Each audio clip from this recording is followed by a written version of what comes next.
self-expressing and documenting, because I got a whole mess of feelings right now. This car that I'm driving, this car that I've pulled so many readings in, this car that has reliably, faithfully, steadfastly carried me throughout my life for the past 13 years, I think. Yeah, 13 years I've had this car. It's a 2007 Subaru Forester. It's my first car, the first car that belonged to me, not just borrowing one of my parents' cars. It's the car that I started college with, that I immediately, affectionately nicknamed the Lurchador because of its tendency to chug and lurch when shifting. I always wanted to get a car bra for it that looked like a Lucha Libre mask. Never quite materialized. Couldn't find anybody who did that kind of thing, but the name stuck. And so I've driven this car for 13 years. It was with me finding myself in college. It was with me when I met the partner I was with for 10 years.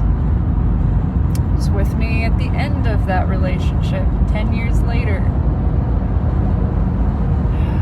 Through my accident, through commuting countless miles and hours back and forth to various jobs.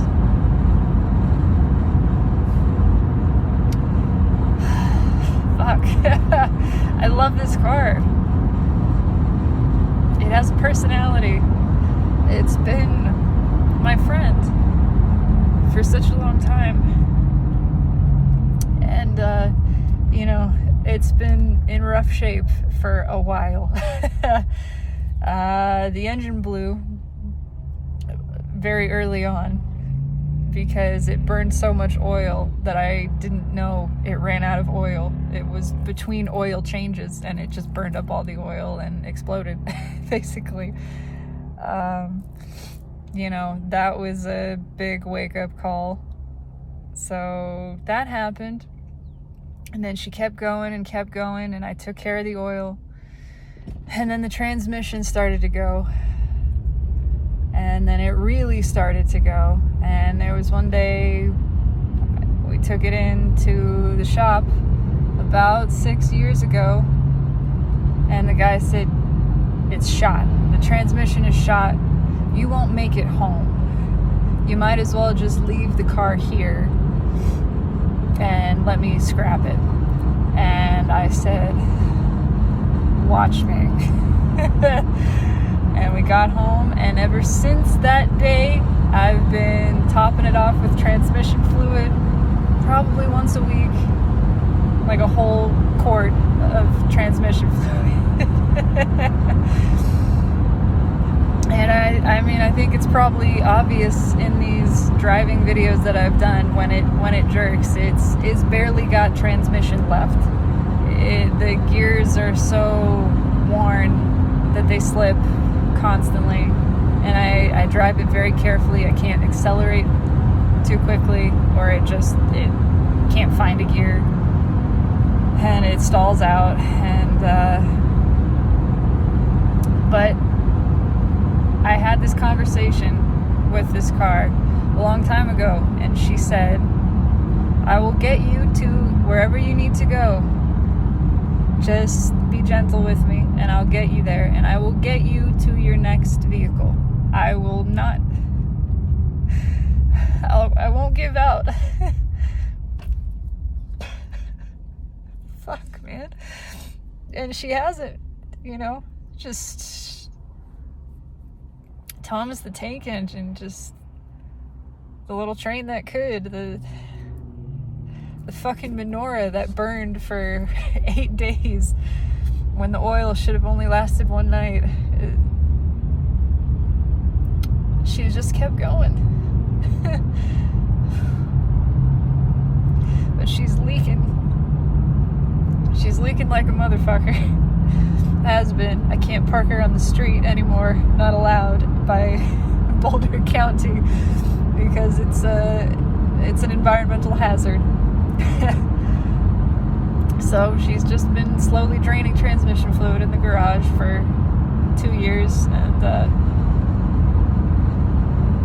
finally my parents, God bless them, they want to help me get another car because they know it's a matter of time, and it's been a matter of time for this one. It's like it's like having a pet, more than a pet. I mean, and pets are more than pets too. They're companions. They are family members. They are parts of us, and it's like that. Like having a family member with a terminal illness. But even more, you know, she's a companion. And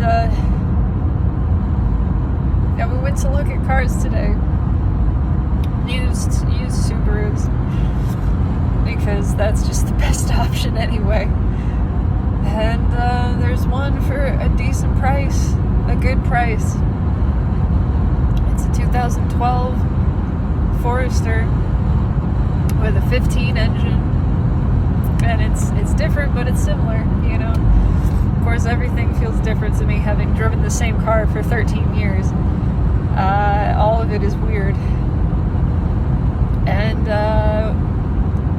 I drove it, and it was great, and it's gonna sell quickly. It's gonna sell if I don't buy it, if my dad doesn't buy it, because I don't have the money.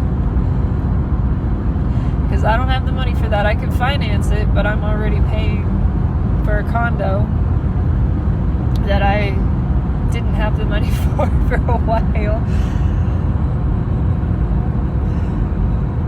It's just a lot, man. And so I said yes to buying it because it made sense and it did feel right.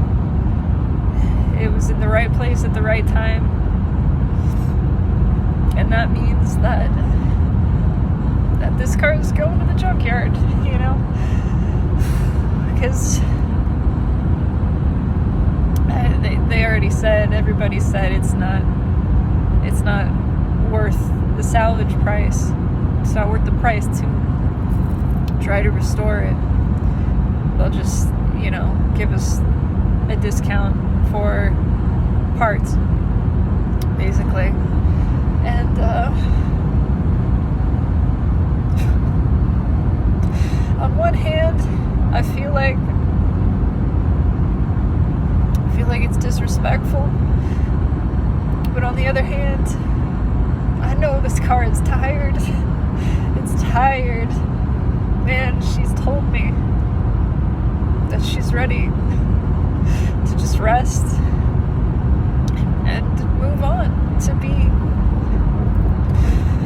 something else, you know, the energy that's here, because everything is energy. Everything has consciousness too. And so it feels like making the choice to put down a pet that has been with you for 13 years, that has been your loyal companion and loved you and only ever done right by you.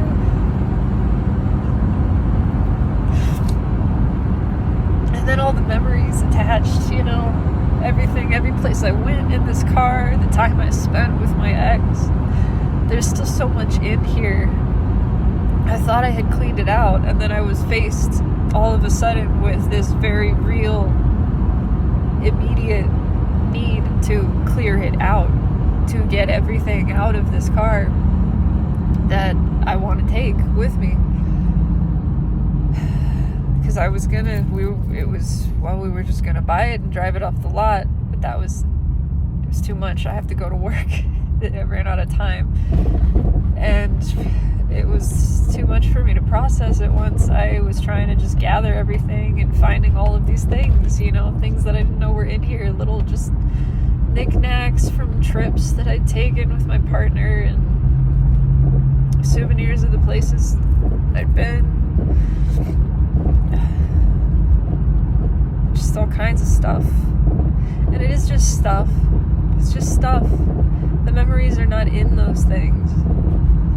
You know, they don't go away even if the things go away. All of the love and the time that I spent in this car doesn't go away even if it goes away.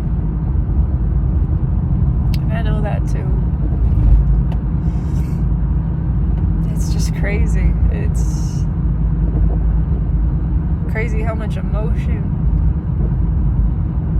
is attached to it. And so I was just there crying, all the doors open, trying to throw everything that I could find that wasn't trash into the trunk so I could get it out easily. And I just kept finding more stuff. More stuff.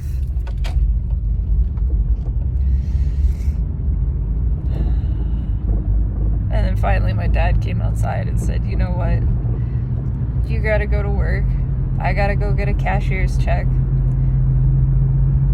Why don't we come back for the car tomorrow or Saturday? And then you can get everything together.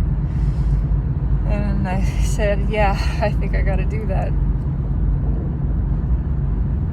And so then that's where I am. Then I left for work and just started crying.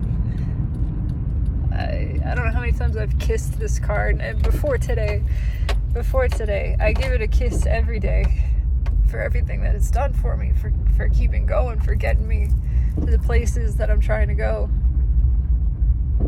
I'm so grateful for it. And I know a part of expressing that gratitude is letting it rest, is letting it go. I know that. So that's where I am. Just feeling things, just experiencing death and transition and processing that and allowing it to happen, allowing myself to feel what I feel. Even having the perspective that it is a good thing. It's a really good thing. And yet it still hurts, and I'm not going to judge myself for it or try to change that. I'm just going to let the feeling happen. And so that's it. It's happening. Oh, and the super nice lady who was selling tamales drove past me while I'm standing there crying over random crap in my trunk. It says, I have pork tamales. 4 for $10. You really want these? They're so good. And I said, yes, I do. I do really want those pork tamales. Please give them to me. So, here's my breakfast and lunch. That's it. That's all I got. I'm going inside now. There's a squirrel. Life. It's a strange fucking thing, isn't it? But what a beautiful thing it is in all its variety, all its strangeness, all the meaning.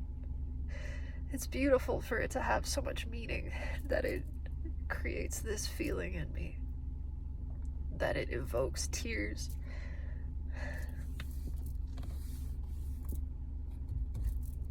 I love this car. And I love you. Have a great day.